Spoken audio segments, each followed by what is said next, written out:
گھنے اور سنسان جنگل میں ایک بندر رہتا تھا۔ وہ نہایت عقل مند اور چالاک تھا۔ جنگل کے تمام جانور اس کی ذہانت کی مثالیں دیتے تھے۔ بندر کو معلوم تھا کہ مشکل وقت میں طاقت نہیں بلکہ دماغ ہی سب سے بڑا ہتھیار ہے۔ ایک دن جنگل میں خوفناک چیتا آ گیا۔ وہ بہت طاقتور اور تیز تھا۔ جنگل کے سب جانور خوف کے مارے اپنے اپنے بلوں میں چھپ گئے۔ چیتا جنگل میں دندناتا پھر رہا تھا اور جسے دیکھتا شکار کر لیتا۔ سب جانتے تھے کہ اب صرف عقل مند بندر ہی انہیں بچا سکتا ہے۔ بندر نے چیتے کو غور سے دیکھا اور مسکراتے ہوئے ایک منصوبہ بنایا۔ وہ سیدھا چیتے کے پاس گیا اور بولا، تم تو واقعی بہت طاقتور لگتے ہو، لیکن کیا تم جانتے ہو کہ اس جنگل کے نیچے ایک غار میں ایک اور جانور رہتا ہے جو خود کو تم سے زیادہ طاقتور سمجھتا ہے؟ چیتا غصے سے دوڑا، کون ہے وہ؟ میں ابھی اسے دیکھنا چاہتا ہوں۔ بندر نے ہوشیاری سے کہا، آؤ میرے ساتھ، میں تمہیں دکھاتا ہوں۔ وہ چیتے کو جنگل کے ایک گہرے غار کے پاس لے گیا۔ غار کے اندر ایک صاف پانی کا تالاب تھا جو آئینے کی طرح چمک رہا تھا۔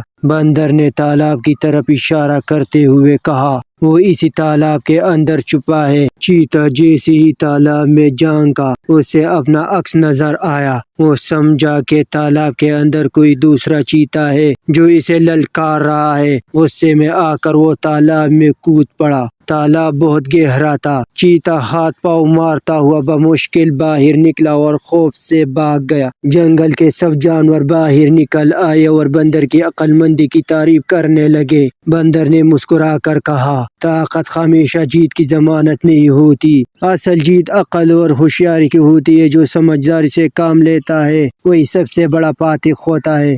سبق: طاقت سے نہیں، دماغ کی طاقت سے جیت حاصل ہوتی ہے۔